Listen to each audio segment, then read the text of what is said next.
नमस्कार भक्तों। एक बार पुनः मैं माँ दुर्गा के छठे स्वरूप का वर्णन आप सभी के समक्ष करने जा रहा हूँ। दरअसल इस महानवमी में छठे दिन माता कात्यायनी की पूजा होती है और कात्यायनी माता जो कि अपने आप में अपने भक्तों के लिए कल्याण का मार्ग प्रशस्त करती है। कात्यायनी माता दुर्गा के 9 रूपों में छठे स्वरूप के रूप में पूज्य हैं। माता ने यह रूप अपने भक्त ऋषि कात्यायन के लिए धारण किया था। देवी भागवत पुराण में ऐसी कथा मिलती है कि श्री ऋषि कात्यायन माँ आदिशक्ति के परम भक्त थे। इनकी इच्छा थी कि देवी उनके पुत्रिक रूप में उनके घर पधारे। इसके लिए श्री कात्यायन ने कठोर तपस्या की। इनके तप से प्रसन्न होकर देवी इनके पुत्री के रूप में प्रकट हुई। कात्यायन की पुत्री होने के कारण माता कात्यायनी कहलाई। सबसे पहले इनकी पूजा स्वयं महर्षि कात्यायन ने की थी। 3 दिनों तक ऋषि की पूजा स्वीकार करने के बाद देवी ने ऋषि से विदा लिया और महिषासुर को युद्ध में ललकार कर उसका अंत कर दिया। इसलिए इन्हें महिषासुर मर्दनी के नाम से भी जाना जाता है। देवी कात्यायनी को वज्रभूमि की अधिष्ठात्री देवी के रूप में भी जाना जाता है। वज्रभूमि की कन्याओं ने श्री कृष्ण के प्रेम को पाने के लिए इनकी आराधना की। वही भगवान श्री कृष्ण को पति के रूप में पाने के लिए वज्र की गोपियां इन्हीं की पूजा की थी। यह पूजा कालिंदी यमुना के तट पर की गई थी।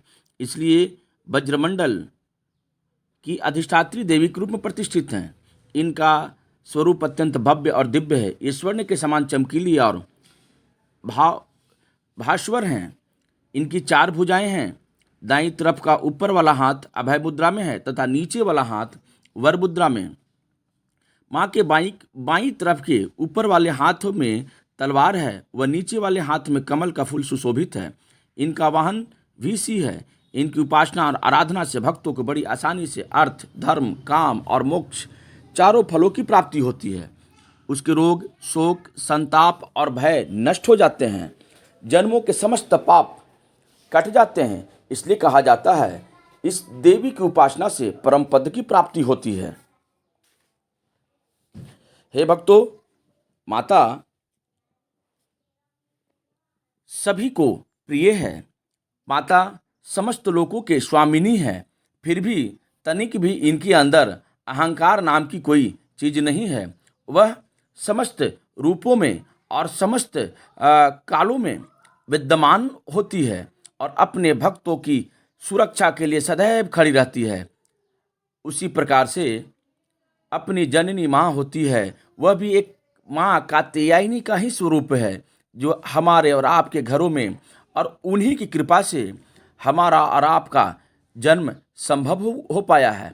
ऐसे में हमारा कर्तव्य है, हमारा कर्म है, हमारा धर्म है कि अपनी जन्मदाता माँ और परम पूज्य पिता को हमेशा उसी प्रकार आदर और सम्मान दिया जाना चाहिए जैसे हम लोग नवरात्रों में माँ के प्रति माँ के कृपा के लिए दोनों हाथ जोड़ कर उनके समक्ष खड़े होते हैं, उनसे निवेदन करते हैं, उनसे विनती करते हैं, हे माता, हमारे समस्त पापों के नाश करके मुझे ज्ञान, बुद्धि, विज्ञान, संस्कार और समस्त लोगों की सुरक्षा करना माँ, और लोगों में एकता, अखंडता और संस्कृति को बनाए रखना। उसी प्रकार से हमारा यह कर्तव्य होना चाहिए। हमारे घरों में जो हमारे पूर्वज हैं, हमारे बड़े बुजुर्ग हैं, हमारे दादा हैं, दादी हैं, नाना है, नानी है, माँ है, पिता है, उन्हें भी उसी प्रकार का मान, सम्मान और प्रतिष्ठा मिलनी चाहिए। उन्हें भी उसी प्रकार से उन्हें भोजन संबंधित तमाम चीज़ों को व्यवस्था करना चाहिए।